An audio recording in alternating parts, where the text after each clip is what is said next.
배때기에 든 게 뭔데 감히 들어누워. 네 아비처럼 포크레인이나 몰 것들이. 임신 9개월 시어머니가 제게 퍼부은 말이었습니다. 신우이가 옆에서 비웃었어요. 언니 친정에서 받을 게 있어야 나가지. 눈물이 턱을 타고 흘렀습니다. 그 말을 들은 친정 아빠가 움직였어요. 수진아, 거기 있어. 다음 날 아침 시댁 골목에 엔진 소리가 울렸습니다. 쾅! 대문이 무너졌어요. 아빠가 포크레인에서 내렸습니다. 서류 봉투를 꺼내 들었어요. 이 건물 내 거야. 내 딸 괴롭힌 그 입으로 나한테 사정해봐. 시어머니의 얼굴이 하얗게 질렸습니다. 이 이야기는 8개월 전으로 거슬러 올라갑니다. 이야기 시작 전 구독과 좋아요 부탁드려요. 어디에서 듣고 계신지 적어주시면 그쪽을 향해 복 받으시길 기도드리겠습니다. 새벽 5시 알람이 울리기 전에 눈이 떠졌습니다. 결혼하고 5년 단 하루도 5시 이후에 일어난 적이 없었어요. 배가 많이 불러온 뒤로는 몸을 일으키는 것조차 전쟁이었습니다. 임신 7개월, 옆에서 코를 골고 있는 남편은 꿈쩍도 안 했어요. 저는 부엌불을 켰습니다. 쌀을 씻고 된장국을 끓이고 시아버지 혈압약 3가지와 당뇨약 2가지, 관절약 2가지를 하나하나 꺼내 약통에 나눠 담았어요. 7가지. 매일 아침 빠뜨리면 안 되는 약이 7가지였습니다. 약 하나리라도 빠뜨려봐. 내가 책임질 거야? 시어머니가 처음 한 말이었어요. 결혼 첫날 밤 신혼여행도 못 가고 시댁에 들어온 저에게 환영 인사 대신 들은 말이 그거였습니다. 아침상은 7인분. 시아버지, 시어머니, 남편, 시누이 매일 와서 밥을 먹었어요. 시누이 아들 2, 그리고 저. 하지만 제가 밥상에 앉는 건 마지막이었습니다. 모두 먹고 난 뒤 식은 밥에 남은 국을 말아 먹는 게 제 아침이었어요. 그걸 5년 동안 했습니다. 수진아, 빨래 안 돌렸어? 식사가 끝나기도 전에 시어머니 목소리가 거실에서 날아왔습니다. 밥을 한 숟갈 뜨다 말고 일어섰어요. 배가 무거웠습니다. 허리가 끊어질 것 같았어요. 그래도 일어섰습니다. 일어서지 않으면 더 큰 소리가 돌아오니까요. 세탁기를 돌리고 시아버지 방 이불을 걷고 화장실 청소를 했어요. 변기를 닦다가 무릎에 힘이 풀려서 잠깐 주저앉았습니다. 배 아래쪽이 뻐근하게 당겼어요. 의사 선생님이 무리하시면 안 됩니다라고 했거든요. 지난주 검진 때 무리하지 말라고요. 이 집에서 무리하지 않는 방법을 제가 모르는 거예요. 오후에는 시어머니 발을 씻겼습니다. 물이 뜨거워. 네가 손으로 먼저 확인을 하고 담가야지. 이게 사람이야? 대야에 물을 받아 시어머니 앞에 무릎을 꿇었을 때 배가 바닥에 닿았어요. 아기가 발로 찬 건지 배가 눌려서 그런 건지 아래쪽이 쑤셨습니다. 저도 모르게 인상을 찌푸렸어요. 아이고, 또 그 표정. 시어머니 발 씻기는 게 그렇게 싫어? 아니에요, 어머니. 물온도 다시 맞출게요. 네 친정 엄마는 시어머니 발도 안 씻겨줬냐? 아, 맞다. 친정 엄마가 없지. 가슴이 서늘해졌습니다. 친정 엄마는 제가 12살 때 돌아가셨어요. 아빠 혼자 저를 키웠습니다. 포크레인 기사인 아빠가 새벽에 현장 나가기 전에 도시락을 싸주시던 그 손. 투박하고 거칠지만 한 번도 저를 때린 적 없는 그 손. 시어머니는 그런 아빠를 공사판 인부라고 불렀어요. 결혼 전부터 학벌도 없고 재산도 없고 포크레인이나 모는 집안이라고요. 제가 왜 참았냐고요. 남편이 좋았으니까요. 연애할 때 강태호라는 사람은 다정했어요. 수진아, 고생 많았다 그 한마디면 하루의 피로가 풀렸거든요. 그런데 결혼하고 나니까 그 한마디가 사라졌습니다. 저녁, 남편이 퇴근하고 돌아왔어요. 제가 조심스럽게 말을 꺼냈습니다. 태호 씨, 나 요즘 배가 많이 당기는데 병원 한 번만 같이 가줄 수 있어? 응, 다음에. 이번 주 바빠. 지난주에도 그렇게 말했잖아. 남편이 소파에서 고개를 돌렸어요. 짜증이 묻어 있었습니다. 엄마가 요즘 내 얘기를 맨날 해. 밥이 짜다, 빨래를 늦게 한다. 좀 맞춰줘, 응? 나 임신 7개월이야. 알아. 근데 엄마도 너 시집 올 때 만사까지 일했대. 원래 그런 거야. 원래 그런 거래요. 남편은 텔레비전을 켜고 등을 돌렸습니다. 저는 한참을 그 등을 바라봤어요. 연애할 때는 제가 기침만 해도 약을 사오던 사람이었거든요. 그 사람은 어디로 간 걸까요? 이불 속에 누워서 배를 만졌습니다. 아기가 움직였어요. 엄마가 미안해. 소리 없이 입술만 움직여 말했습니다. 눈물이 베개를 적셨어요. 내일도 5시에 일어나야 했습니다. 그런데 다음날 아침 현관문이 벌컥 열리면서 신우이가 들이닥쳤어요. 캐리어를 끌고 엄마, 나 당분간 여기서 살아도 되지? 시어머니는 웃으며 신우이를 안았습니다. 저를 보고는 한마디 했어요. 방 하나 더 치워. 미라 온다. 임신 7개월. 제 방은 없었습니다. 신우이가 온 날 집이 달라졌습니다. 아니, 정확히 말하면 저만 달라졌어요. 할 일이 2배가 됐거든요. 강미라. 남편보다 3살 어린 신우이. 32인데 결혼도 안 하고 직장도 그만두고 무슨 사업을 한다면서 돈만 축내는 사람이었어요. 그런데 시어머니 눈에는 금지옥엽이었습니다. 우리 미라 왔어? 아이고, 내 딸. 밥 먹었어? 시어머니가 신우이를 안으며 환하게 웃었어요. 5년 동안 제게 한 번도 보여준 적 없는 얼굴이었습니다. 신우이가 캐리어를 끌고 거실 한가운데에 세우더니 저를 봤어요. 위아래로 훑었습니다. 배부터 발끝까지. 언니, 배가 진짜 크다. 쌍둥이야? 아니, 하나야. 그래도 좀 관리 좀 하지. 팔뚝도 부었네. 신우이는 캐리어를 그 자리에 놔두고 안방으로 들어갔어요. 저는 그 캐리어를 끌고 2층 빈방으로 올라가야 했습니다. 계단이 14개였어요. 임신 7개월의 배를 안고 캐리어를 끌어올리는데 허리에서 뚝 소리가 났습니다. 아무도 도와주지 않았어요. 신우이가 온 뒤로 아침상은 8인분이 됐습니다. 신우이는 손가락 하나 까딱하지 않았어요. 밥을 먹고 나면 숟가락을 상 위에 탁 놓고 소파로 가서 핸드폰을 봤습니다. 언니, 커피 한 잔만. 언니, 과일 좀 깎아줘. 언니, 이 택배 좀 정리해놔. 언니. 그 호칭이 부를 때마다 심부름이 따라왔어요. 시어머니는 한 번도 신우이에게 너도 좀 도와라라고 하지 않았습니다. 오히려 제가 느리면 혀를 찼어요. 미라 시킨 거 아직도 안 했어? 임신한 게 무슨 면제부야? 면제부. 시어머니는 제 뱃속 아기를 면제부라고 했습니다. 신우이가 온 지 열흘쯤 됐을 때였어요. 남편이 퇴근하고 들어오자마자 저를 방으로 불렀습니다. 평소와 다른 약간 찔린 듯한 표정이었어요. 수진아, 산후조리원 비용 있잖아. 응, 800만 원. 태호 씨가 따로 모아뒀다고 했잖아. 그게 누나한테 좀 빌려줬어. 심장이 쿵 내려앉았습니다. 뭐? 누나가 사업 자금이 급하다고.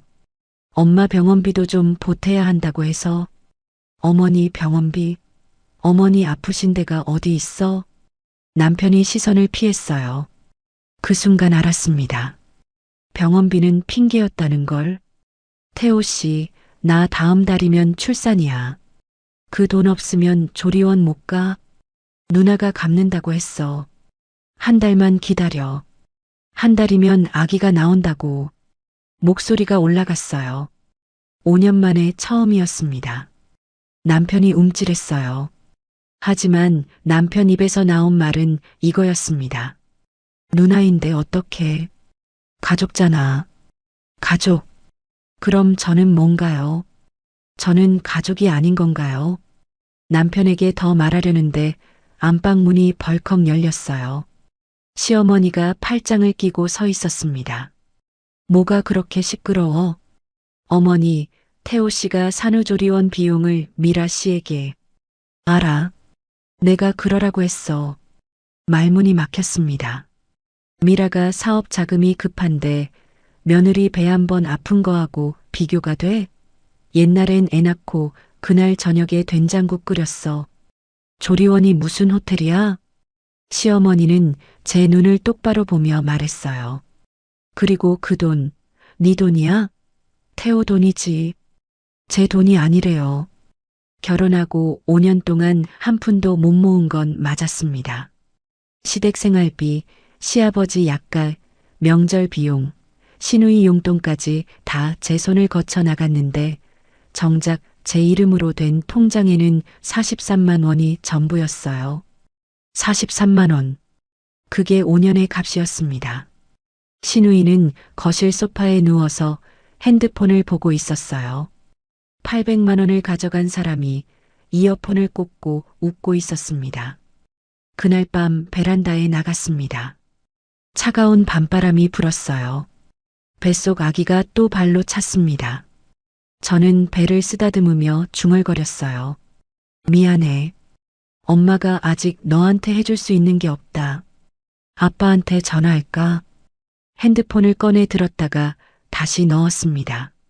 아빠한테 전화하면 뭐라고 해야 하죠? 아빠, 나 여기서 사람 취급 못 받고 살아라고요?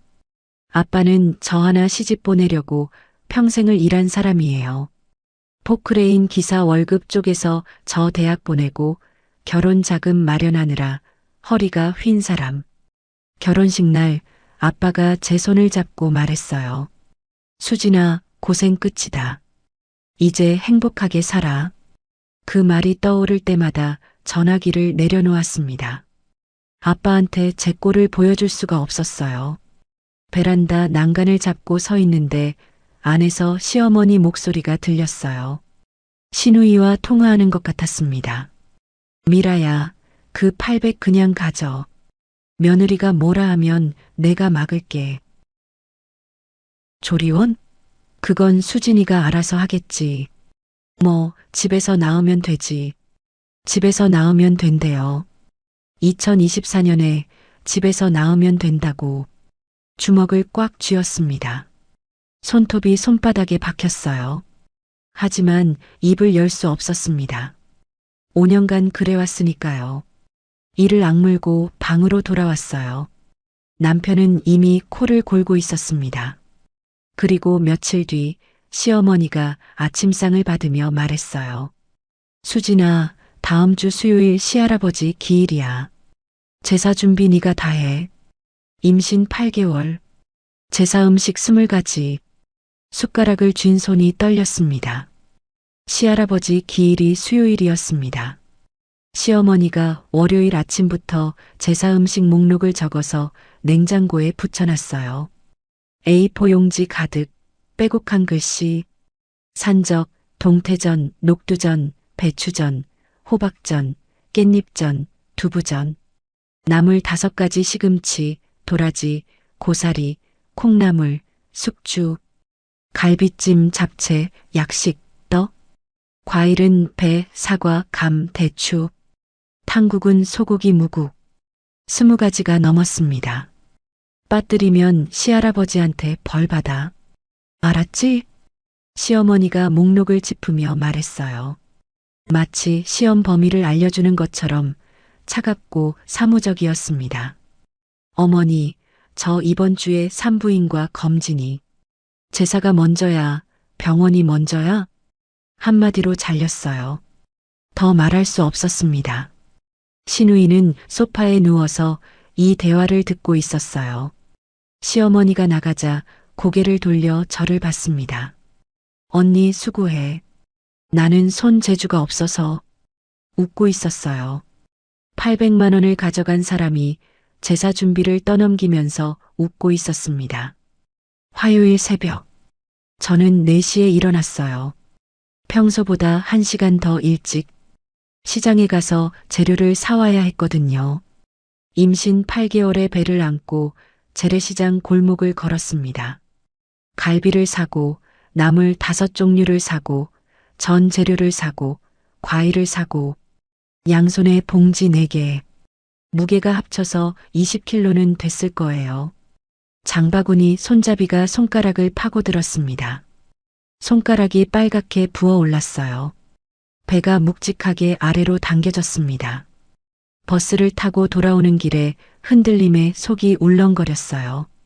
좌석에 앉지도 못했습니다. 만삭 임산부에게 자리를 양보하는 사람이 없었어요. 집에 돌아와서 바로 부엌에 들어갔습니다. 소고기를 삶고 나물을 데치고 전 반죽을 만들었어요. 서서 일하면 허리가 아프고 앉아서 하면 배가 눌려서 숨이 찼습니다. 어떤 자세도 편하지 않았어요.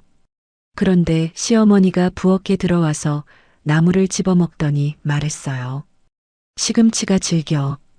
다시 해. 다시. 그 한마디에 30분이 또 날아갔습니다. 수요일, 제사 당일이었습니다. 새벽 4시부터 부엌에 서서 전을 부쳤어요.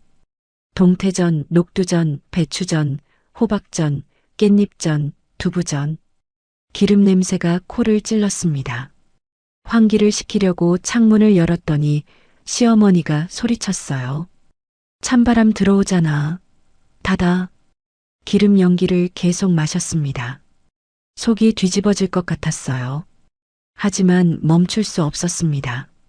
전을 부치면서 동시에 갈비찜을 졸이고 잡채 재료를 손질하고 과일 깎을 준비를 했어요.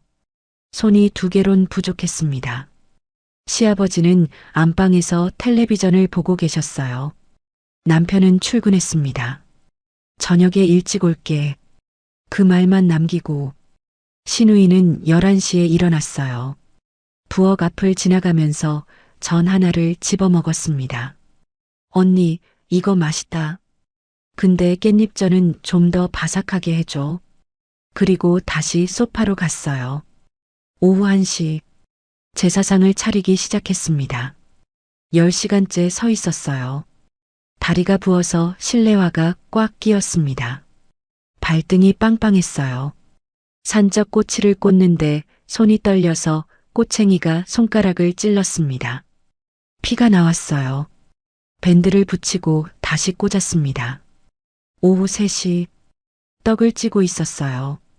찜기 뚜껑을 열 때 뜨거운 증기가 얼굴을 덮쳤습니다. 순간 어지러웠어요. 천장이 빙글빙글 돌았습니다. 어머니, 잠깐만 앉아도. 제사상 다 차렸어? 아직 탕국이. 그럼 앉을 때가 아니잖아. 그 순간이었습니다. 배 아래쪽에서 칼로 찌르는 듯한 통증이 왔어요. 온몸에 식은땀이 쏟아졌습니다. 다리에 힘이 풀렸어요. 저는 그대로 부엌 바닥에 무너졌습니다. 양손으로 배를 움켜쥐었어요. 타일 바닥이 차가웠습니다. 눈앞이 하얘졌어요. 아기가 괜찮은 건지 그 생각밖에 안 들었습니다. 아기. 시어머니가 부엌 문 앞에 서 있었어요. 달려오는 줄 알았습니다.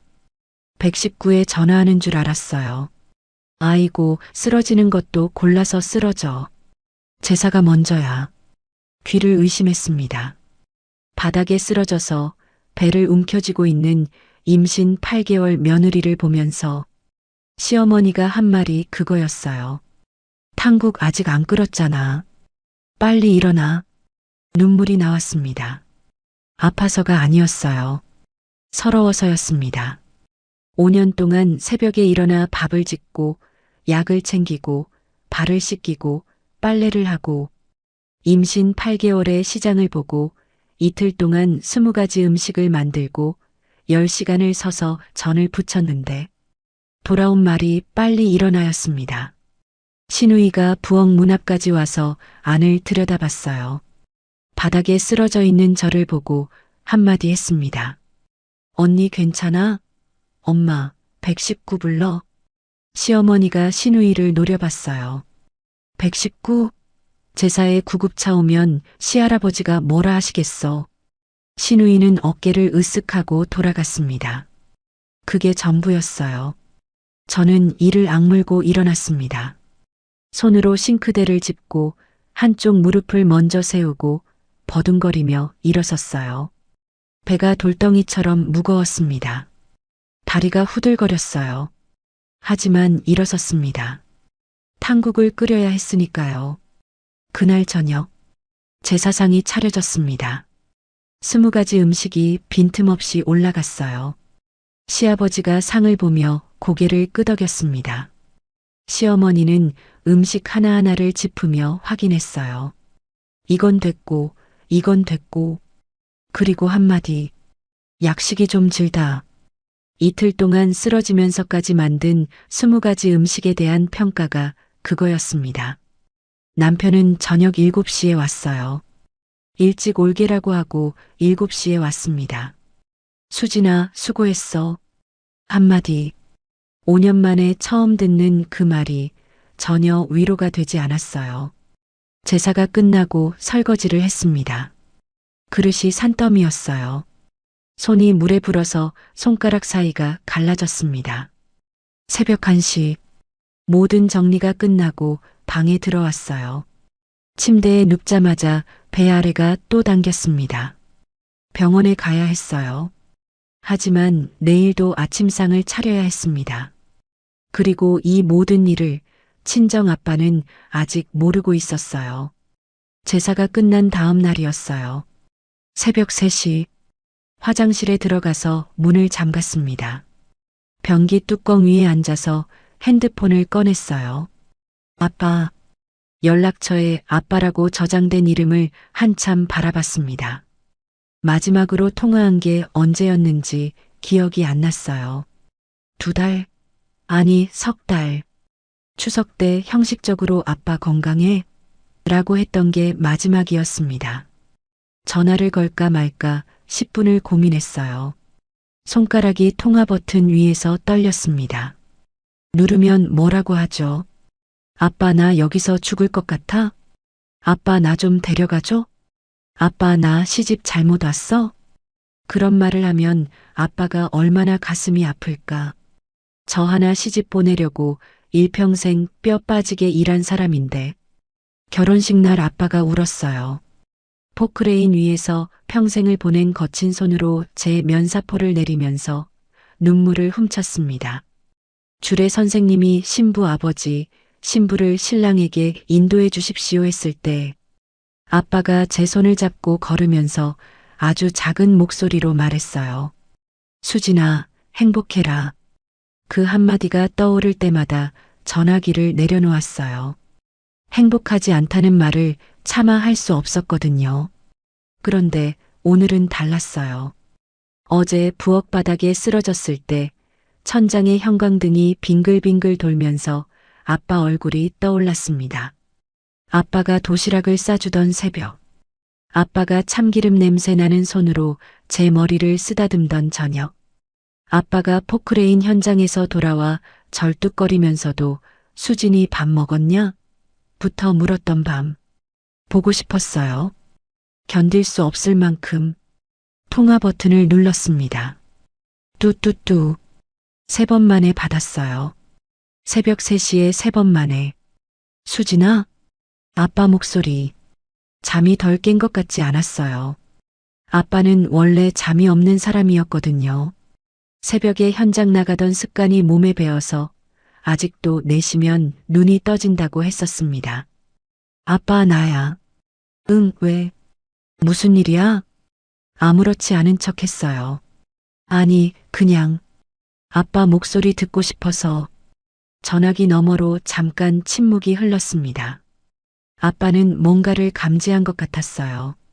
63년을 살아온 사람의 직감이었을까요? 수진아, 울었어? 심장이 쿵 했습니다. 어떻게 알았을까? 목소리를 최대한 밝게 했는데, 아니, 안 울었어. 감기 걸려서 목이 좀 잠겨. 감기? 임산부가 감기 걸리면 안 되지. 병원은 갔어? 응, 갔어. 거짓말이었어요. 병원은커녕 산부인과 검진도 한 달째 못 가고 있었습니다. 밥은 제대로 먹어? 응, 잘 먹어. 그것도 거짓말. 식은 밥에 남은 국, 그게 제 밥이었어요. 시어머니는 잘해주시냐? 대답이 나오지 않았습니다. 0.5초. 그 짧은 침묵이 저를 배신했어요. 수진아. 아빠 목소리가 낮아졌습니다. 뭔가 있지? 없어, 아빠. 진짜 괜찮아. 박수진. 아빠가 제 풀네임을 불렀어요. 아빠가 박수진이라고 부르는 건 진짜 심각할 때뿐이었습니다. 목이 메었어요. 참으려고 했는데 코끝이 찡하고 눈물이 왈칵 쏟아졌습니다. 입을 손으로 틀어막았어요. 소리가 새어나가면 안 됐으니까요. 수진아, 울지 마. 아빠한테 말해. 아빠, 말이 안 나왔어요. 한참을 울었습니다. 전화기 너머로 아빠의 숨소리가 들렸어요. 아빠도 참고 있다는 걸 알 수 있었습니다. 아빠, 나 괜찮아. 진짜야. 시집살이가 좀 힘든 거지. 다 그런 거잖아. 아빠가 걱정할까봐 전화 안 하려고 했는데 그냥 목소리 듣고 싶었어. 전화기 너머에서 아빠가 한참 아무 말도 하지 않았어요. 그리고 말했습니다. 수진아, 아빠가 이번 주에 한번 갈게. 아니야, 오지 마. 괜찮다니까. 아빠가 네 얼굴 좀 보고 싶어서. 손녀딸 얼굴도 보고. 아빠 말 들어. 이번 주에 간다. 전화를 끊고 나서 한참을 화장실에 앉아 있었어요. 아빠 목소리가 귀에 남아 있었습니다. 따뜻하고 단단하고 흔들리지 않는 목소리. 방에 돌아와 누웠는데 문득 눈에 들어온 게 있었어요. 침대 옆 선반에 올려둔 작은 탁상시계. 아빠가 결혼할 때 선물로 준 거였습니다. 다른 집은 예단이니 혼순이 거창하게 주고받았지만 아빠는 시계 하나를 주면서 말했어요. 수진아, 이거 아빠가 직접 골랐다. 힘들 때 이거 보면 아빠 생각해라. 그때는 그냥 아날로그 탁상시계인 줄만 알았어요. 나무 틀에 동그란 시계판. 째깍째깍 소리가 밤에 들리면 왠지 아빠가 곁에 있는 것 같아서 5년 동안 한 번도 치우지 않았습니다. 시계를 손에 들고 가슴에 안았어요. 아빠 미안해. 소리 없이 울었습니다. 다음 날 오후 시누이와 시어머니가 외출한 틈에 빨래를 개다가 시누이 방에서 이상한 걸 발견했어요. 시누이 가방 안에서 떨어진 서류 한 장. 대출 신청서였습니다. 이름 강수진. 금액 3천만 원. 담보 없음 신용대출. 제 이름이었어요. 제 주민등록번호가 적혀 있었습니다. 손이 떨렸어요. 서류를 다시 읽었습니다. 3번 읽었어요. 읽을 때마다 눈앞이 흔들렸습니다. 시누이가 제 명의로 3천만 원 대출을 받으려 한 거였어요. 800만 원을 가져간 것도 모자라서 이번에는 제 이름으로 빚까지 씌우려고 산후조리원비를 빼앗기고 제사에 쓰러지고 밥도 제대로 못 먹고 그래도 참았어요. 가족이니까, 시집이니까, 아기 아빠의 집이니까. 하지만 이건 달랐습니다. 이건 범죄였어요. 서류를 핸드폰으로 사진 찍었습니다. 손이 떨려서 3번 만에 제대로 찍혔어요.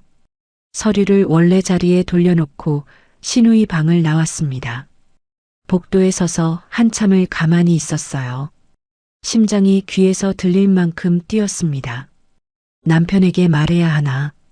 말해봤자 누나인데 어떻게라고 할 게 뻔했어요. 시어머니에게 내가 그러라고 했어. 또 그 말이 돌아올 게 분명했습니다. 경찰에? 증거는 사진 한 장. 아직 실행되지 않은 신청서. 그때 현관문이 열렸어요. 신우이가 쇼핑백을 들고 들어왔습니다. 명품 로고가 박힌 쇼핑백. 언니 뭐해? 아, 빨래 개고 있었어. 심장이 터질 것 같았지만 웃었어요. 5년간 훈련된 미소였습니다. 신우이가 방에 들어가는 걸 지켜보면서 생각했어요. 이 집에서 나를 지켜줄 사람은 아무도 없다는 걸. 남편도 시어머니도 이 집 누구도. 아빠가 이번 주에 온다고 했어요. 그때까지만 버티자. 뱃속에서 아기가 발로 찼습니다. 배를 쓸어내리며 말했어요. 조금만 기다려. 외할아버지가 온대.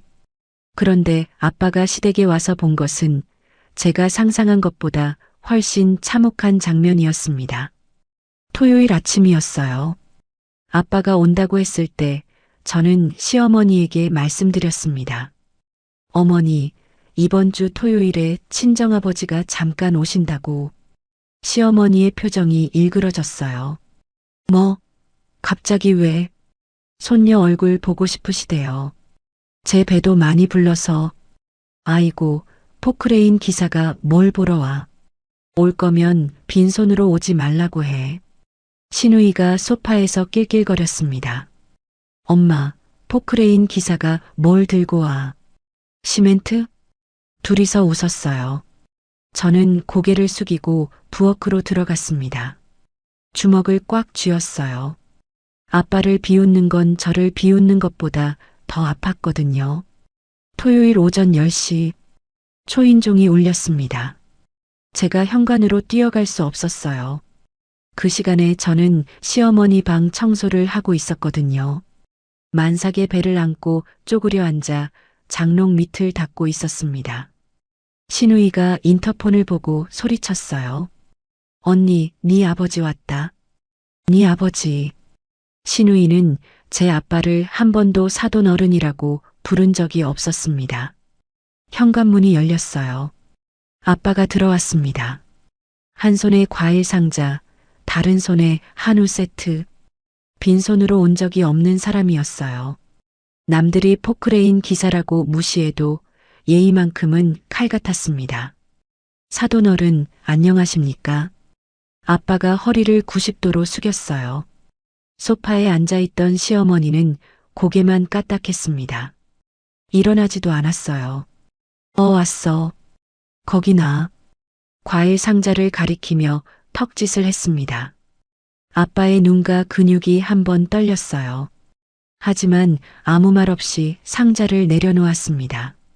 그리고 아빠가 집 안을 둘러봤어요. 저를 찾았겠죠. 수진이는 안에서 청소하고 있을걸. 시어머니가 무심하게 말했어요. 아빠의 시선이 안쪽 복도를 향했습니다. 아빠가 복도를 걸어 안방 쪽으로 왔어요. 문이 열려 있었습니다. 그리고 봤어요. 임신 9개월 가까이 된 딸이 만삭의 배를 바닥에 깔다시피 하고 시어머니 방 장롱 밑에 걸레를 밀어넣고 있는 모습을. 저는 아빠의 발소리를 듣고 고개를 들었습니다. 눈이 마주쳤어요. 아빠의 표정, 평생 잊을 수 없어요. 분노도 아니었고 슬픔도 아니었어요. 그보다 더 깊은 것, 자기 딸을 이렇게 만든 것에 대한 형용할 수 없는 감정이 아빠의 얼굴을 덮고 있었습니다. 아빠, 저는 허둥지둥 일어났어요. 무릎에 힘이 없어서 비틀거렸습니다. 아빠가 두 걸음에 다가와 제 팔을 잡았어요. 수진아. 아빠의 손이 떨리고 있었습니다. 포크레인 레버를 30년 넘게 잡아온 바위처럼 단단한 그 손이. 아빠, 그냥 청소하다가. 이게 청소야? 아빠가 주위를 봤어요. 걸레, 세제, 양동이. 방바닥에 무릎 자국이 남아 있었습니다. 제 무릎에도 타일 자국이 빨갛게 찍혀 있었어요. 만삭이 내가 바닥에 엎드려서 이걸 하고 있는 거야? 아빠 목소리가 낮게 깔렸습니다. 그 목소리를 저는 알았어요. 아빠가 진짜 화가 났을 때 나오는 오히려 더 조용해지는 목소리. 아빠 괜찮아. 원래 이 정도는. 원래. 아빠가 제 손을 봤어요. 물에 불어서 갈라진 손가락. 밴드가 감긴 손가락. 거칠어진 손바닥. 아빠가 제 손을 두 손으로 감쌌습니다. 아무 말도 하지 않았어요. 하지만 아빠의 턱이 떨리는 게 보였습니다. 이를 악물고 있었어요. 그때 시어머니가 뒤에서 말했어요. 사돈, 우리 집이 좀 넓어서 수진이가 좀 도와주는 거야. 시집 왔으면 당연한 거지. 아빠가 천천히 고개를 돌렸습니다. 시어머니를 봤어요. 만삭인 며느리를 바닥에 엎드리게 하는 게 당연한 겁니까? 당연하지. 나도 시집 와서 그렇게 했어. 요즘 며느리들이 너무 나약해. 아빠의 주먹이 부르르 떨렸어요. 손등에 핏줄이 붉어졌습니다. 시누이가 뒤에서 한마디를 더 얹었어요. 아버님, 이 집 일에 너무 간섭하시면 수진 언니가 더 힘들어져요. 경고였습니다. 친정 아빠가 나서면 며느리한테 더 심하게 하겠다는 뜻이었어요. 저는 아빠를 현관까지 데려다 드렸어요. 시어머니와 시누이의 시선이 등 뒤에서 찔렀습니다. 현관 밖에서 아빠가 멈췄어요. 저를 돌아봤습니다. 수진아, 나한테 다 말해. 아빠, 진짜 괜찮아. 시어머니가 좀 까다로운 거지. 나쁜 분은. 수진아. 아빠가 제 말을 잘랐어요. 63년을 살면서 거짓말을 못하는 사람. 그리고 딸의 거짓말도 못 참는 사람이었습니다. 네 눈 밑에 다크서클이 내려왔어. 손가락이 갈라졌어. 임신 9개월인데 무릎에 바닥 자국이 있어. 아빠가 한 글자씩 또박또박 말했어요. 괜찮은 게 어딨어. 목이 메었습니다. 대답을 못했어요. 아빠가 제 머리를 한번 쓰다듬었습니다. 거칠고 두꺼운 손. 그런데 한없이 부드러웠어요. 아빠가 알아서 할게. 조금만 기다려. 아빠, 제발 아무것도 하지 마. 나 더 힘들어져. 아빠가 대답하지 않았어요. 그냥 고개를 돌리고 걸어갔습니다. 대문을 나서는 아빠의 뒷모습, 넓은 어깨가 떨리고 있었어요. 걸음이 느렸습니다. 평소에 성큼성큼 걷는 사람이 발을 질질 끌듯 걸었어요. 저는 창문에 서서 아빠가 사라질 때까지 봤습니다. 아빠가 골목을 돌아보이지 않게 되었을 때 저는 몰랐어요. 아빠가 골목을 돌자마자 담벼락에 등을 기대고 주저앉았다는 걸, 주먹으로 자기 무릎을 치면서 울었다는 걸. 내가 그것밖에 못 해주냐? 내가 아비가 맞냐? 아빠가 그렇게 울었다는 걸 저는 한참 뒤에야 알게 됐습니다. 그리고 그날 밤, 아빠는 집에 돌아가자마자 서재 서랍을 열었어요. 등기부등본 한 장을 꺼냈습니다. 그 다음 주소록에서 번호 하나를 찾았어요. 변호사. 아빠가 움직이기 시작했습니다. 조용히, 아무도 모르게. 아빠가 다녀간 뒤로 시어머니가 더 심해졌어요. 사돈이 와서 집안 사정을 엿봤다는 게 불쾌했던 모양이었습니다. 그 불쾌함은 전부 제게로 돌아왔어요. 네가 친정 아비한테 뭐라고 일러 바쳤어? 아빠가 돌아간 당일 저녁, 시어머니가 부엌으로 들어오자마자 한 말이었습니다. 아무 말도 안 했어요, 어머니. 거짓말하지 마. 포크레인 기사 눈깔이 사나웠어. 분명 네가 뭐라고 했지. 진짜 아무것도. 입 닥쳐. 시어머니의 목소리가 부엌벽에 부딪혀 울렸어요. 저는 입을 다물었습니다. 그날부터 시어머니의 감시가 시작됐어요. 제가 핸드폰을 만지면 누구한테 전화해? 화장실에 오래 있으면 거기서 뭐해? 베란다에 나가면 또 친정 아비한테 연락하려고? 숨 쉬는 것조차 허락받아야 하는 기분이었습니다. 일주일이 지났어요. 임신 9개월에 접어들었습니다.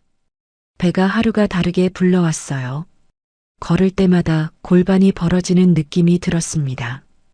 의사 선생님이 절대 안정을 권고했다는 사실을 시어머니는 알 리가 없었어요. 검진을 못 갔으니까요. 어느 날 오전이었습니다. 아침상을 차리고 설거지를 하고 빨래를 널고 시아버지 약을 챙기고 모든 일과를 마치고 방에 들어와 잠깐 누웠어요. 딱 10분만 눈을 감으려고 했습니다. 눈을 감자마자 문이 벌컥 열렸어요. 시어머니였습니다. 들어 누워 있는 거야, 지금? 어머니, 잠깐만. 잠깐? 네가 여기 잠자러 시집 왔어? 일어나려는데 시어머니가 이불을 확 잡아챘어요. 저는 비틀거리면서 침대에서 내려왔습니다. 어머니, 배가 좀 당겨서 5분만. 그 순간 시어머니의 입에서 나온 말. 평생 잊을 수 없는 말이었습니다. 배때기에 든 게 뭔데 감히 들어 누워. 숨이 멎었어요. 네 배에 뭐 대단한 게 들었냐고. 쉬고 싶으면 네 친정에 가서 쉬어.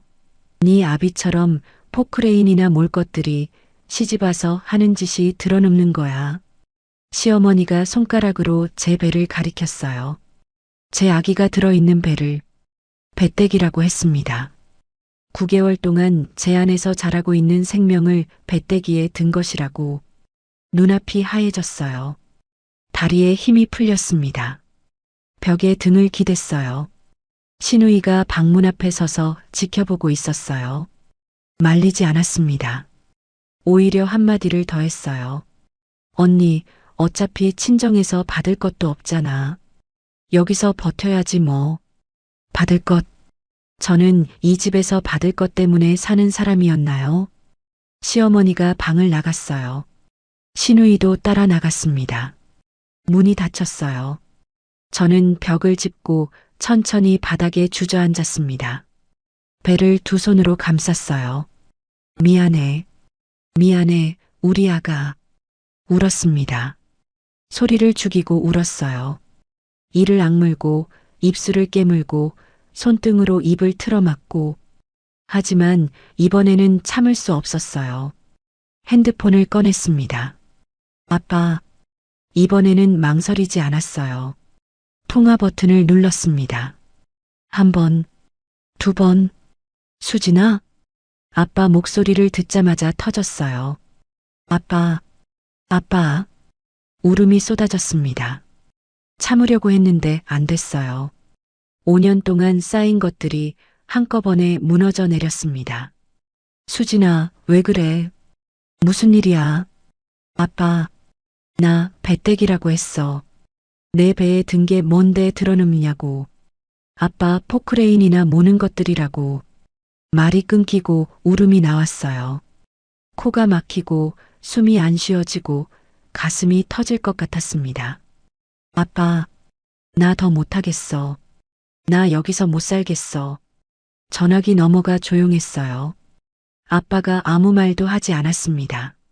1초, 2초, 3초. 긴 침묵이 흘렀어요. 그리고 아빠가 입을 열었습니다. 낮고 단단하고 흔들림 없는 목소리로. 수진아. 거기 있어. 아빠. 움직이지 마. 거기 그대로 있어. 전화가 끊겼어요. 저는 전화기를 들고 한참을 멍하니 앉아 있었어요. 거기 있어. 그 말이 무슨 뜻인지 몰랐습니다. 다리가 풀려서 한동안 일어나지 못했어요. 배를 쓰다듬으며 숨을 고르는데 방 안의 탁상 시계가 째깍째깍 소리를 냈습니다. 아빠가 준 시계. 그 소리가 이상하게 마음을 눌러줬어요. 한참 뒤에 알게 됐습니다. 그날 아빠에게 무슨 일이 있었는지. 아빠는 제 전화를 끊자마자 서재로 갔대요. 서랍에서 서류 봉투를 꺼냈습니다. 일주일 전에 준비해 둔 것이었어요. 등기부등본, 사업자 등록증, 변호사가 작성한 내용 증명 초안. 아빠가 그날 돌아가자마자 변호사를 만났다는 걸 저는 몰랐어요. 시댁 건물의 등기부등본을 꺼내 들었다는 걸, 그 건물이 누구 소유인지 확인했다는 걸, 그리고 그날 밤 아빠는 차고에 갔습니다. 거기에는 아빠가 30년 넘게 몰아온 포크레인이 있었어요.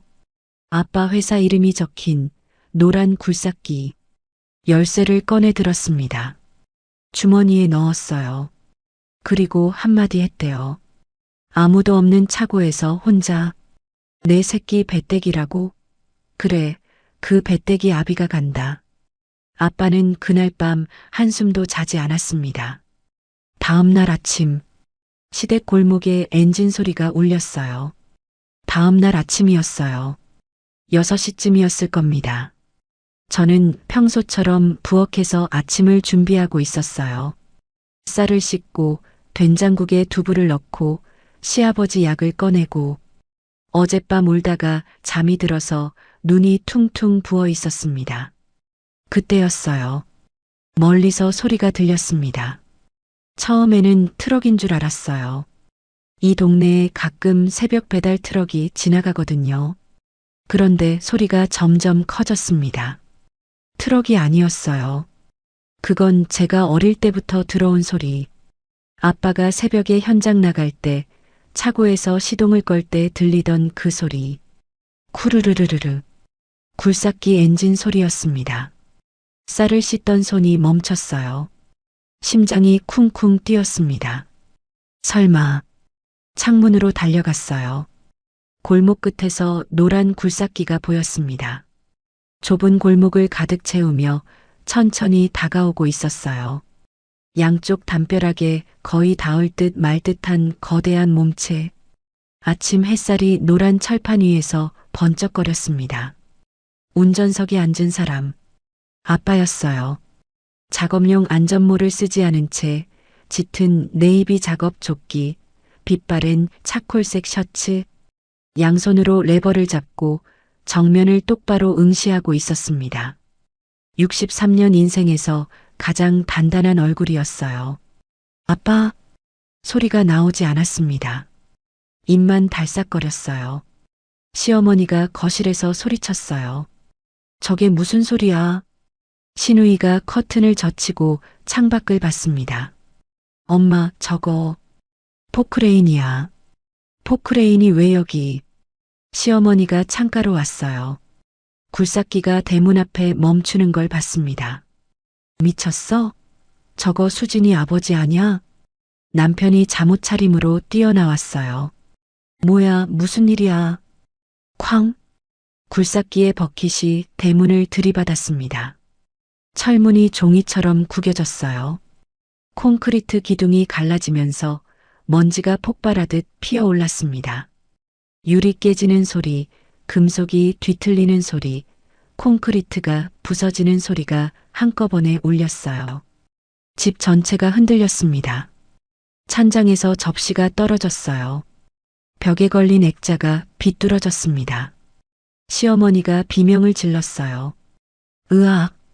신우이가 핸드폰을 잡고 손이 떨렸습니다. 경찰 불러야 해. 남편이 현관으로 뛰어갔어요. 장인어른, 지금 뭐 하시는 겁니까? 하지만 현관문을 열자마자 뒤로 물러났어요. 먼지 구름 사이로 보이는 거대한 노란 기계. 대문이 있던 자리가 통째로 사라져 있었습니다. 엔진이 꺼졌어요. 먼지가 천천히 가라앉았습니다. 운전석 문이 열렸어요. 아빠가 내려왔습니다. 한 손에 두꺼운 마닐라 서류 봉투, 중장비 부츠가 콘크리트 잔해를 밟으며 사각사각 소리를 냈어요. 무너진 대문 잔해 위를 한 발 한 발 걸어서 마당으로 들어왔습니다.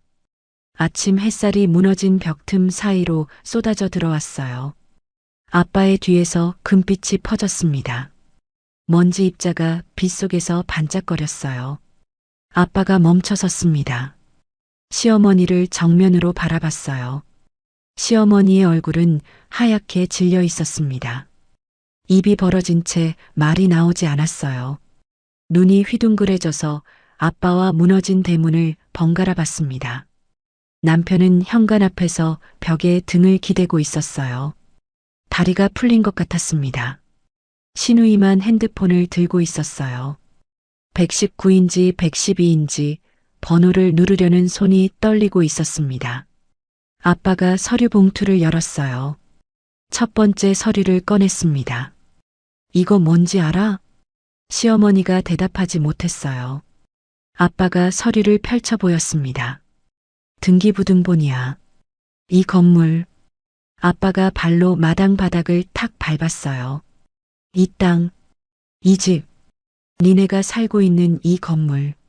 아빠가 등기부등본의 한 줄을 손가락으로 짚었습니다. 소유자, 박철수. 시어머니의 눈이 커졌어요. 시누이의 핸드폰 든 손이 멈췄습니다. 남편이네 하고 되물었어요. 아빠가 두 번째 서류를 꺼냈습니다. 사업자 등록증, 대표이사 박철수, 연매출 80억, 세 번째 서류, 그리고 이건 변호사가 작성한 내용 증명이야. 건물명도 통보서. 아빠가 서류를 한 장씩 꺼낼 때마다 시어머니의 얼굴이 한 톤씩 하얘졌어요. 마지막에는 종이장처럼 됐습니다. 포크레인 기사? 아빠가 낮고 단단한 목소리로 말했어요. 포크레인 기사 맞아. 30년 전에는. 지금은 포크레인 12대 가진 건설회사 대표야. 시어머니 입이 달싹거렸어요. 아무 소리도 나오지 않았습니다. 사돈. 아니, 오말순 씨. 아빠가 처음으로 시어머니를 이름으로 불렀어요. 당신이 5년 동안 내 딸한테 한 짓 전부 알고 있어. 아빠가 마지막으로 봉투에서 꺼낸 것. USB 하나와 종이 한 장이었습니다. 이게 뭔지 알아? 시어머니가 고개를 저었어요. 내가 수진이 결혼할 때 탁상시계 하나를 줬어. 수진이 방에 있는 그 시계. 저는 그 말을 듣고 심장이 멈추는 줄 알았어요. 아빠가 준 시계. 5년 동안 제 방에 있던 그 시계. 그 안에 녹음기가 들어있어. 시어머니의 무릎이 흔들렸어요. 수년치 녹음이야. 배때기에 든 게 뭔데 감히 드러누워. 포크레인이나 몰 것들. 조리원? 집에서 나오면 되지. 전부 들어있어. 아빠가 USB를 들어 올렸습니다. 경찰에 줄 수도 있고, 법원에 낼 수도 있고, 유튜브에 올릴 수도 있어. 시누이가 뒤로 한 발 물러났어요. 핸드폰을 든 손이 내려갔습니다. 경찰에 전화할 수 없다는 걸 깨달은 거예요. 경찰이 오면 오히려 자기들이 잡혀간다는 걸. 아빠가 시어머니에게 한 걸음 다가갔어요. 시어머니가 본능적으로 뒷걸음질 쳤습니다. 평생 남을 몰아세우기만 하던 사람이 처음으로 뒷걸음을 친 거예요. 내 딸 만삭인데 바닥에 엎드려 걸레질 시켰지. 쓰러졌는데 119도 안 불렀지. 출산 비용 800만 원 빼돌렸지. 아빠가 한 문장씩 말할 때마다 시어머니가 한 발씩 물러났어요. 그리고 내 손녀가 들어있는 배를 배때기라고 했지. 아빠의 목소리가 떨렸습니다. 분노가 아니었어요. 참고 또 참은 아비의 울분이었습니다. 이 건물 내 거야. 아빠가 무너진 대문을 가리켰어요. 내 건물 대문, 내가 부쉈어. 내 건물이니까. 그리고 시어머니의 눈을 똑바로 보며 말했습니다. 내 딸 괴롭힌 그 입으로 나한테 사정해봐. 시어머니의 무릎이 꺾였어요. 마당 바닥에 그대로 주저앉았습니다. 금목걸이가 출렁거렸어요. 마젠타 블라우스가 먼지를 뒤집어 썼습니다. 시누이는 벽에 기대서 고개를 숙이고 있었어요. 아무 말도 못했습니다. 남편이 비틀거리며 아빠 앞으로 왔어요. 장인어른, 이게 무슨... 아빠가 남편을 봤습니다. 한참 봤어요. 그리고 말했습니다. 태호야. 아빠가 남편의 이름을 부른 건 처음이었어요. 항상 사위라고 했거든요. 네 와이프가 바닥에 쓰러졌는데 니는 어디 있었어? 남편이 대답하지 못했어요. 내 딸이 새벽 5시에 일어나서 밥을 짓고 약을 챙기고 빨래를 하고 바닥을 닦는 동안 니는 옆에서 코를 골았어. 결혼할 때 약속했지. 행복하게 해주겠다고. 그게 이거야? 남편의 눈에서 눈물이 떨어졌어요. 하지만 아빠는 돌아보지 않았습니다. 아빠가 저를 봤어요. 부엌 앞에 서서 양손으로 배를 감싸 안고 울고 있는 저를. 아빠의 표정이 처음으로 흔들렸습니다. 그 단단하던 턱이 떨렸어요. 눈가가 붉어졌습니다. 하지만 울지 않았어요. 대신 천천히 걸어와서 제 앞에 섰습니다. 수진아, 아빠 왔다. 이제 됐어. 그 말을 듣는 순간 다리에 힘이 풀렸어요. 아빠가 저를 안았습니다. 넓은 어깨에 얼굴을 묻었어요. 작업복에서 기름 냄새가 났습니다. 어릴 때부터 맡아온 아빠의 냄새. 5년 동안 참았던 것들이 터졌어요. 아빠 품에서 어린아이처럼 울었습니다. 아빠가 제 머리를 쓰다듬었어요. 거칠고 두꺼운 손. 하지만 세상에서 가장 부드러운 손이었습니다. 수진아, 집에 가자. 그 한마디에 무너졌어요. 그리고 처음으로 고개를 끄덕였습니다. 응. 아빠, 집에 가자. 시어머니가 마당 바닥에 무릎을 꿇었습니다. 평생 남을 무릎 꿇게 하던 사람이 처음으로 자기 무릎이 꺾인 거예요. 콘크리트 먼지가 마젠타 블라우스 위에 하얗게 내려앉았어요. 금목걸이가 목 아래로 축 늘어졌습니다. 사돈. 이게 무슨 짓이야? 우리가 언제 수진이한테 녹음 틀어볼까? 아빠가 주머니에서 작은 블루투스 스피커를 꺼냈어요. USB를 연결하고 재생 버튼을 눌렀습니다. 마당에 시어머니의 목소리가 울렸어요. 배때기에 든 게 뭔데 감히 드러누워. 네 아비처럼 포크레인이나 몰 것들이. 조리원? 집에서 나오면 되지. 임신한 게 무슨 면죄부야? 쓰러지는 것도 골라서 쓰러져. 제사가 먼저야. 한 문장, 한 문장이 재생될 때마다 시어머니의 고개가 조금씩 내려갔어요. 마지막에는 이마가 바닥에 닿을 것 같았습니다. 신우이의 목소리도 나왔어요. 언니 친정에서 받을 게 있어야 나가지. 언니 수고해. 나는 손 재주가 없어서. 엄마, 포크레인 기사가 뭘 들고 와. 시멘트? 신우이의 얼굴이 사색이 됐습니다. 벽에 기댄 채 입술을 깨물고 있었어요. 아무런 말도 할 수 없는 얼굴이었습니다. 아빠가 스피커를 껐어요. 더 들을래? 시어머니가 고개를 저었습니다. 처음으로 고개를 저은 거예요. 5년 동안 항상 손가락질하고 턱짓하고 명령하던 사람이. 살려줘. 사돈, 제발. 아빠가 대답하지 않았어요. 대신 저를 봤습니다. 수진아, 하고 싶은 말해. 저는 아빠 뒤에 서 있었어요. 다리가 떨렸습니다. 하지만 이번에는 두려움이 아니었어요. 한 걸음 앞으로 나갔습니다. 시어머니를 내려다봤어요. 5년 동안 올려다보기만 했던 사람을 처음으로 내려다봤습니다. 어머니, 시어머니가 고개를 들었어요. 눈이 마주쳤습니다. 그 좁고 날카로운 눈이 처음으로 흔들리고 있었어요. 5년 동안 새벽 5시에 일어났어요. 약 7가지를 챙기고 아침상 8인분을 차리고 빨래하고 청소하고 발을 씻기고 한 번도 고마워를 들은 적 없어요. 목소리가 떨렸지만 멈추지 않았어요. 제 이름은 박수진이에요. 야도 아니고 너도 아니고 이고사도 아니에요. 시어머니가 입술을 달싹거렸습니다. 아무 소리도 나오지 않았어요.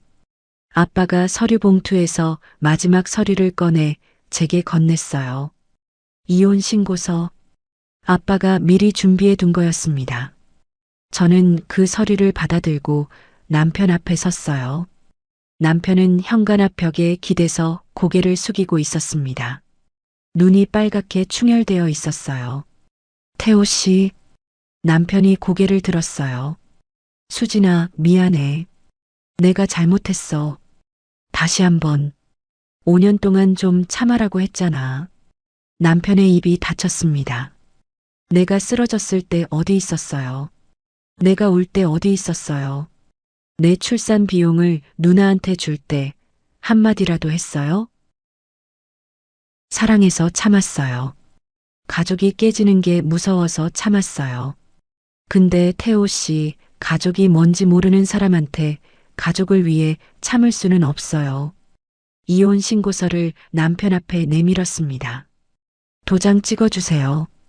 남편의 손이 떨렸어요. 서류를 받아들고 한참을 내려다봤습니다. 입술을 깨물더니 눈물이 뚝 떨어져서 서류 위에 얼룩을 만들었어요. 수진아, 아기는 제가 키울 거예요. 제 아이는 배때기에 든 것이 아니라 세상에서 가장 소중한 사람이에요. 남편이 더 이상 말하지 못했어요. 그때 시아버지가 나왔습니다. 안방에서 모든 소리를 듣고 있었던 거예요. 은퇴 안경 너머로 눈이 충혈되어 있었습니다. 마르고 약한 체구가 떨리고 있었어요. 시아버지가 시어머니 앞에 섰습니다. 말순아, 시어머니가 올려다봤어요. 내가 눈 감고 있었던 게 죄야. 시아버지의 목소리가 갈라졌습니다. 며느리한테 한 짓이 사람이 할 짓이냐. 만삭인 애를 바닥에 엎드리게 하고 쓰러져도 119를 안 부르고 그게 사람이야? 시어머니가 처음으로 남편에게 혼나는 모습을 봤어요. 평생 시아버지를 무시했던 시어머니가 아무 말도 하지 못했습니다. 시아버지가 저에게로 왔어요. 허리를 굽혀 제 앞에 고개를 숙였습니다. 수진아, 미안하다. 이 할아비가 미안하다. 눈시울이 뜨거워졌어요. 시아버지는 나쁜 사람이 아니었습니다. 그냥 존재감 없이 조용히 눈을 감고 있었을 뿐이에요. 하지만 그 침묵도 죄라는 걸 시아버지는 알고 있었습니다. 아빠가 신우이를 봤어요. 강미라 씨, 신우이가 몸을 움찔했습니다. 내 딸 명의로 대출 3천만 원 받으려고 했지. 신우이의 얼굴이 하얘졌어요. 아빠가 주머니에서 핸드폰을 꺼냈습니다. 화면을 신우이에게 보여줬어요. 수진이가 찍어둔 서류 사진이야. 경찰에 넘기면 사문서 위조의 사기 미수. 출산 비용 800만 원은 횡령. 신우이의 무릎이 풀렸어요. 시어머니 옆에 주저앉았습니다. 제발, 제발 그것만은. 아빠가 차갑게 말했어요. 돈 전부 돌려놔. 그러면 고소는 보류해 줄게. 한 푼이라도 안 갚으면 그날로 경찰서야. 신우이가 고개를 끄덕였습니다. 울고 있었어요. 하지만 저는 그 눈물이 뉘우침인지 두려움인지 알 수 없었습니다. 아빠가 제 짐을 챙겨줬어요. 캐리어 하나. 5년 동안 시댁에서 산 흔적이 캐리어 하나에 들어갔습니다. 제 옷 몇 벌, 아기 옷 몇 장, 모자, 수첩, 그리고 아빠가 준 탁상시계. 아빠가 캐리어를 들었어요. 무거운 거 들지 마. 저는 고개를 끄덕이고 아빠의 손을 잡았어요. 거칠고 굳은 살 박이고 흉터난 손. 하지만 세상에서 가장 따뜻한 손이었습니다. 무너진 대문을 넘어 골목으로 나왔어요. 아침 햇살이 눈부셨습니다. 5년 만에 이렇게 밝은 빛을 본 것 같았어요. 골목 끝에 아빠의 차가 서 있었습니다. 그 옆에 노란 포크레인이 떡하니 서 있었어요. 아빠가 30년 넘게 몰아온 아빠 회사 이름이 적힌 굴삭기. 뒤를 돌아봤습니다. 무너진 대문 너머로 시어머니가 아직 마당에 주저앉아 있는 게 보였어요. 신우이가 옆에서 울고 있었고 남편은 현관에 서서 저를 바라보고 있었습니다. 남편과 눈이 마주쳤어요. 5년 전 결혼식 날 저를 바라보던 그 눈과 같은 눈이었습니다. 하지만 이제 그 눈이 더 이상 저를 붙잡을 수 없었어요. 저는 고개를 돌렸습니다. 앞을 봤어요. 아빠가 차 문을 열어줬습니다. 응. 차에 올라타면서 마지막으로 시댁 쪽을 봤어요. 5년. 새벽 5시. 약 7가지. 아침상 8인분. 식은 밥에 남은 국. 무릎에 박힌 타일 자국. 한 번도 듣지 못한 고마워. 전부 두고 왔습니다. 아빠가 시동을 걸었어요. 차가 출발했습니다. 저는 창밖을 보면서 배를 쓰다듬었어요. 아기가 발로 찼습니다. 이번에는 웃으면서 말했어요. 우리 이제 괜찮아. 딸을 낳았습니다. 3.2kg. 건강한 여자아이. 아빠가 분만실 앞에서 울었대요. 간호사가 할아버지, 안에 못 들어가십니다 했는데도 문 앞을 안 떠났다고. 아기 이름은 제가 지었어요. 박하늘. 아빠 성을 따랐습니다. 아빠가 처음으로 손녀를 안은 날, 그 거칠고 두꺼운 손이 3kg짜리 아기를 안는데 사시나무처럼 떨렸어요. 아이고, 우리 하늘이. 이쁜 것. 아빠의 눈에서 눈물이 주르륵 흘렀습니다. 평생 포크레인 레버를 잡아온 손이 이렇게 부들부들 떨리는 건 처음이라고 했어요. 저는 지금 아빠 회사 근처에 작은 아파트를 얻어 살고 있습니다. 아빠가 마련해줬어요. 이건 아빠가 해줘야 하는 거야. 원래 네 결혼할 때 해줬어야 했어. 그 말에 또 울었습니다. 아침에 일어나면 하늘이를 유모차에 태우고 산책을 가요. 공원 벤치에 앉아서 커피를 마시는데 아무도 저한테 야라고 부르지 않아요. 아무도 밥이라고 소리치지 않아요. 아무도 빨리 일어나라고 하지 않아요. 너무 조용해서 처음에는 무서웠습니다. 진짜로요. 시끄러운 게 일상이었으니까 조용한 게 낯설었어요. 그런데 며칠이 지나고 일주일이 지나고 한 달이 지나니까 알겠더라고요. 이게 보통 사람들의 아침이었구나. 이게 당연한 거였구나. 신우이는 800만 원과 이자를 전액 돌려줬어요. 대출 시도권은 아빠가 증거를 쥐고 있으니 조용히 마무리됐습니다. 신우이의 사업은 결국 망했다고 들었어요. 남편은 이혼 서류에 도장을 찍었습니다. 양육권은 제게로 왔어요. 위자료도 받았습니다. 남편이 마지막으로 미안하다고 했는데 저는 그 말에 아무 감정이 없었어요. 미안하다는 말을 들으려고 5년을 버틴 게 아니었으니까요. 시어머니는 아빠 건물에서 쫓겨났습니다. 명도 소송이 진행됐고 6개월 만에 퇴거했어요. 떠나는 날 시어머니가 저한테 전화를 했더라고요. 수진아. 처음으로 제 이름을 불렀어요. 5년 동안 야, 너 이거사로 부르던 사람이. 수진아 한 번만. 저는 전화를 끊었습니다. 시아버지만 가끔 연락을 하세요. 하늘이 사진을 보내드리면 예쁘다. 할아비가 미안하다. 라고 답장이 와요. 시아버지는 나쁜 사람이 아니었어요. 다만 침묵했을 뿐. 하지만 그 침묵의 무게를 시아버지도 지금 느끼고 있는 것 같았습니다. 오늘 아침에도 하늘이를 안고 산책을 했어요. 공원에서 아빠를 만났습니다. 아빠가 작업복 차림으로 왔어요. 오늘도 현장에 나가기 전에 손녀 얼굴을 보러 온 거예요. 하늘이 아빠 왔다. 아빠가 하늘이를 받아 안고 볼을 비볐어요. 하늘이가 까르르 웃었습니다. 저는 그 모습을 보면서 생각했어요.